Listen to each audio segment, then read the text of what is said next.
Et, et donc, ouais, par exemple, donc, qu'est-ce que tu conseillerais à un étudiant qui veut mémoriser un cours en vue d'un examen? Qu'est-ce que tu lui conseillerais comme méthode vraiment pour améliorer sa mémoire? Alors déjà, je lui conseillerais de ne pas utiliser une méthode, mais tous les outils qu'il peut, en fait. C'est-à-dire, on venait d'évoquer le sujet des mind maps. Déjà, je lui conseille de faire une mind map de ses cours. Tout simplement pour commencer. Pour qu'il ait une vue d'ensemble de ses cours. Une vision aérienne, tu vois, de ses cours. Et pas qu'il les reprenne du début et qu'il lève la tête et qu'il voit qu'il y a encore 10 chapitres derrière qui attendent. Non, il faut qu'il ait une vue d'ensemble de ses cours. Donc, il fait une mind map de son cours qu'il veut mémoriser pour chaque cours. Ensuite, il trouve les mots-clés, les fameux mots-clés. Et ensuite, il utilise la méthode des lieux pour stocker ces mots-clés. Déjà, ça lui permettra d'avoir un bon taux de rappel de ses cours eux-mêmes.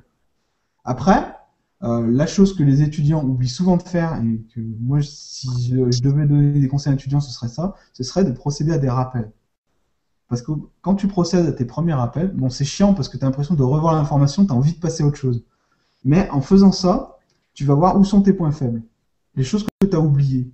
Tu confrontes ce que tu as mémorisé avec ta méthode des mind maps et des lieux avec la réalité de ton cours qui est à côté, quand tu es en phase de révision, et tu vois si tu as oublié des choses importantes. Ce qui te permet de peaufiner tes images, d'en rajouter peut-être un peu plus dans chaque lieu, ou de rajouter d'autres branches à ta mind map si tu as vraiment zappé des trucs. Ensuite, je leur Ouais. conseillerais de bien dormir. C'est très important le sommeil parce que c'est là où tu enregistres les choses. Ensuite, en méthode, qu'est-ce qui irait bien? À l'avance, de bien partitionner son temps en fait. C'est-à-dire, qu'est-ce que ça représente apprendre 6 livres, 6 chapitres de 100 pages, ça représente, si j'avais 6 mois pour faire ça, combien il faudrait que j'en fasse par jour, tu vois, pour me donner une idée. Pas pour me dire je Mm. fais 10 pages par jour, tu vois, mais pour me donner une idée, est-ce que le challenge il est réalisable ou pas? Quand est-ce que il faudrait que je bosse le plus? Quand est-ce que ce serait plus facile de bosser pour moi? Tu vois, il y a une façon de gérer son temps aussi. Parce que le Ouais. problème, c'est que généralement, tu as des révisions sur toute une année, voire plusieurs années à faire, et tu repousses la date, je commencerai là, ou alors je m'y mettrai tout le week-end. Oui, Ouais. une fois que tu te dis, je m'y mettrai tout le week-end pour finir, pour te rendre compte en fait que tu bosses que le dimanche soir, quoi. Donc tu Ouais, oui. et puis après tu zappes sur autre chose. Et là, ça, c'est parce que c'est dû à une énorme somme de travail. Bah, d'ailleurs, toi, t'as été étudiant de Synapse, donc Voilà. Donc Synapse, tu vois donc où est le problème. un programme donc pour vaincre la procrastination, pardon, donc Ça, le fait de toujours remettre au lendemain, etc. toujours remettre au lendemain, de pas démarrer Ouais. les sommes importantes de travail Donc qui t'attendent. ce C'est qui de est se... commun finalement à beaucoup d'étudiants, hein, moi aussi, hein, voilà, on s'y met à la dernière minute.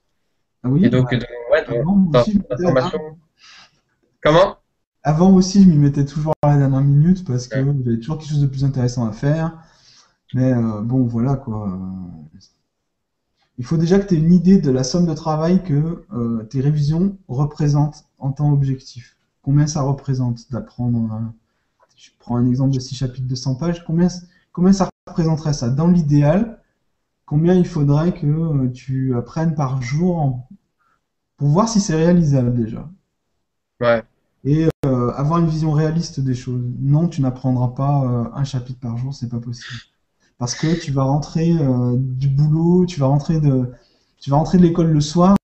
Il y a des jours où tu seras fatigué, des jours où tu seras motivé, surtout au début. Au début, tu es très motivé. Donc là, ce que je conseille aux étudiants, c'est d'en faire le maximum au début, de partir comme une balle de ping-pong.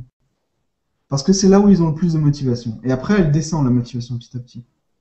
Donc là, je leur conseille d'alléger le programme, au contraire, tu vois.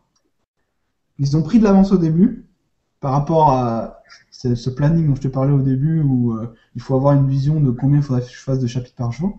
Ils ont pris de l'avance au début, et là ils allègent le programme. Ils allègent le programme de la révision, donc ils se sentent plus libres de faire les choses.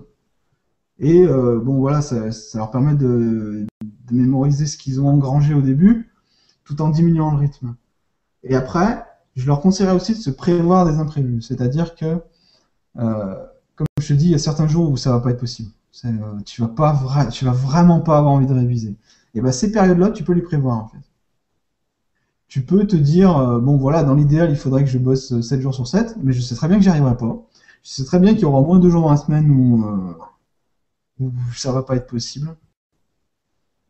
Donc, je prévois des révisions. Si vraiment je dois prévoir des révisions, je les prévois sur 5 jours et pas sur 7. Mm. Non, Je mais ouais, recommande, enfin, tu vois, il y a tout un tas de choses que je recommande. Par exemple, un jour dans la semaine, au minimum, un jour dans la semaine, ne rien faire du tout, en rapport avec tes révisions. mm. Pourquoi? Pendant ce temps-là, tu vas avoir une sensation de liberté, tu vas pouvoir faire autre chose que réviser, tu vas Ça prend du t'aérer temps l'esprit, aussi, hein. et c'est en t'aérant l'esprit que des nouvelles idées, des nouvelles façons d'aborder tes révisions vont venir, en fait. Et ça va arriver parce que tu vas avoir l'esprit libre de faire autre chose. Quand dans ton planning, tu sais que samedi, quoi qu'il arrive, tu t'éclates, je peux te dire qu'une fois arrivé le samedi, tu t'éclates vraiment.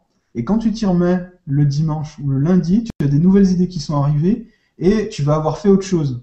Ton besoin de loisir va être comblé en fait. Mm. Bon, il y a Ouais, tout c'est un... ça. Comme tu l'as vu dans Synapse, ça, seul, ça suffit pas. Mais Oui. c'est des clés que tu mets ensemble pour bâtir vraiment une méthodologie pour apprendre. Parce que j'aimais beaucoup aussi, par exemple, ben, moi, c'est vraiment de travailler intensivement une demi-heure, c'est-à-dire pas de Facebook, pas d'internet, pas de SMS, et ensuite s'accorder une pause d'une demi-heure également. Voilà, donc là, tu me rappelles donc quelque chose que je voulais dire aussi. Ouais, C'est pour réviser, il faut limiter, vous devez limiter au maximum, mais vraiment au maximum les interruptions. Et non seulement les ouais, limiter, mais les éradiquer littéralement. Parce que on vit dans un monde où les sources d'interruption sont constantes. Il y a ta messagerie en bas à droite, il y a ton téléphone juste à gauche, il y a la télé en fond, il y a la musique peut-être, il y a des conversations dans la salle d'à côté, des jeux vidéo juste à gauche. Les sources d'interruption sont énormes. Et le problème, c'est que tu mets 5 minutes pour te plonger dans ton boulot, tu es interrompu pendant 5 minutes, et ben il te refaut 5 minutes pour te replonger dans ton boulot, même si tu n'en as pas l'impression. Donc si tu cumules ces petites interruptions bout à bout, comme ça, à intervalles réguliers, finalement, quelque chose qui normalement t'aurait pris une demi-heure, te prendra 3 heures. Et sera fait. ouais, ouais. Et toi, t'auras éprouvé 3 heures de douleur, quoi, et à réviser pendant 3 heures. Alors que si tu t'y mettais une demi-heure sans interruption, mais vraiment sans aucune interruption, tu avancerais aussi vite, t'en aurais fait plus.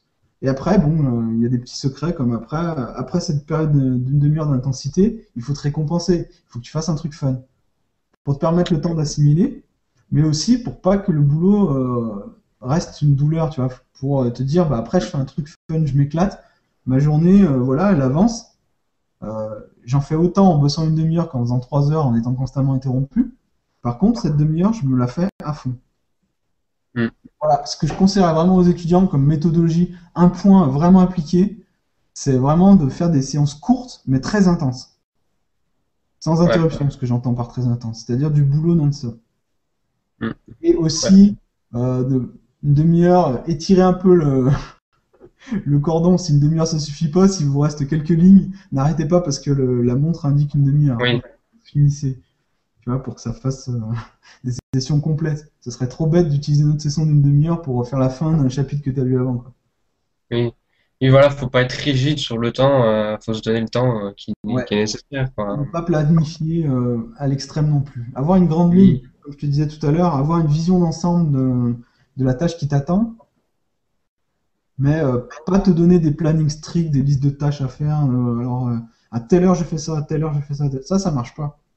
Ça marche ouais, pas parce que ça enchaîne ton cerveau, en fait. Il va se dire, voilà, j'ai fait le premier, mais après, il y en a encore 10 autres derrière. Et bah, c'est chiant, quoi. Non, non, tu planifies que le premier. C'est ce que tu as appris aussi. Tu planifies que le premier et tu planifieras la deuxième séance quand tu auras fini la première.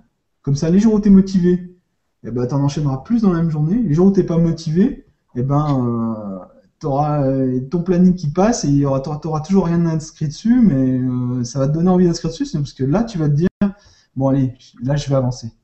Là, j'ai décidé d'avancer. Mais si tu mets déjà ton planning tout prêt, tu vas culpabiliser au contraire. Tu vas voir ces trucs, que tu es en retard sur le planning, parce que ça va arriver invariablement. Tu vas voir que tu es en retard et plutôt que de vouloir rattraper ce retard, tu vas te dire, tu vas culpabiliser, tu vas stresser et tu vas te réfugier dans des activités autres. Hmm. Ouais, donc le processus finalement de la procrastination, quoi. Voilà, on retombe dans les travers après. Hmm. Et ouais, donc je pense que tes conseils sont assez judicieux, effectivement. Donc le mind mapping, bon, pour ceux qui connaissent pas, bah, je pense que toi, tu as notamment fait des articles, mais moi aussi, sur le Mhm. mind mapping, j'en ai écrit deux, qui ont eu pas mal de succès d'ailleurs. Et le mind mapping, je crois que ça peut être vraiment intéressant. Et bah, moi, par exemple, là, j'ai fait une mind map de mon cours de journalisme. Oui, Et donc, il y a 6 chapitres. J'ai fait une mind map pour les 6 chapitres. Donc c'est vraiment synthétisé au maximum avec des mots-clés et les c'est mind assez maps, intéressant parce que j'ai vraiment une vue d'ensemble quoi, de mon cours. oui. Les mind maps, ça te permet deux choses. Ça te permet déjà d'avoir, donc, comme je disais, une vue d'ensemble de ton groupe, mais comme tu le dis, ça te permet de synthétiser. Si t'as pas l'esprit de synthèse, ça te permet de l'obtenir justement. À force de faire des mind maps, tu synthétises les choses. Tu vois ce qui est vraiment important dans ton cours. Et ce qui est vraiment important dans ton cours, tu le transformes en image et tu le mets dans des lieux. Voilà, c'est ça. Si t'arrives à faire ça, c'est n'importe quel Ouais. examen, tu le passes à l'aise. Hmm. D'accord, ouais. Et donc ouais, là, gérer son temps, comme tu disais, c'est important. Et C'est surtout de. important. Ce n'est pas le plus important. Il y a des Ouais, problèmes, il y a des gens qui ont beaucoup de problèmes à gérer leur temps parce qu'ils pensent qu'ils auront le temps. Ils pensent, ouais, en une semaine, je vais y arriver. Mais ils n'ont pas fait justement l'exercice de voir concrètement qu'est-ce qu'il faudrait faire pour y arriver en une semaine. Une ouais. semaine, c'est Faut être 7 jours, réaliste, quoi. 7 jours de travail pour faire 100 pages par jour. Tu te dis là déjà, il y a un problème. Ça va pas être possible, quoi. Ou alors, bah, tiens, après, tu fais, alors ça ferait combien, 100 pages par jour, ça ferait combien par heure? Tu vois, puis après, ça ferait combien par heure? Tu vois, après, tu prends une échelle. C'est pas pour t'y coller, c'est pour avoir une idée de combien ça représenterait. Hmm. D'accord, ouais. Donc c'est vrai que c'est important donc d'être réaliste aussi, hein, parce que sinon après on se décourage très facilement. Ouais, parce que ouais, voilà, quand tu t'y mets à la dernière minute, t'es pas réaliste. Donc c'est très facile de décrocher de ton idéal, de ce que tu voudrais réviser en temps de temps. Hmm. Alors que si tu vois, tu as ton cours, tu sais que ce cours, il va être important pour la fin de l'année, tu te fais une seule séance d'une demi-heure pour, sans, en essayant d'en mémoriser le maximum, tu vois. Mais comme ça, pour le fun, tu t'en Hmm. mémorises, tu essaies d'avoir une bonne compréhension de ton cours en une seule séance, le jour même, le soir, avant de te coucher, ou le matin, au réveil, ou quand tu veux en fait. Trouve un moment dans la semaine pour une séance d'une demi-heure, une seule. Et tu verras que cette séance, en fin d'année, elle va largement payer. T'es pas obligé de le faire sur l'instant, mais attends pas la dernière minute pour le faire. Ça, c'est du temps qui est largement décuplé pour quand tu arriveras les dernières semaines où là tu stresses, où tu penses plus qu'à ça, où tu as l'impression que ta vie elle s'est arrêtée, quoi. Et là, quand ça revient, quand Et t'as d'ailleurs c'est marrant. ça revient en mémoire, je peux te dire que c'est vraiment, vraiment bon. Parce que tu avances super vite. Hmm.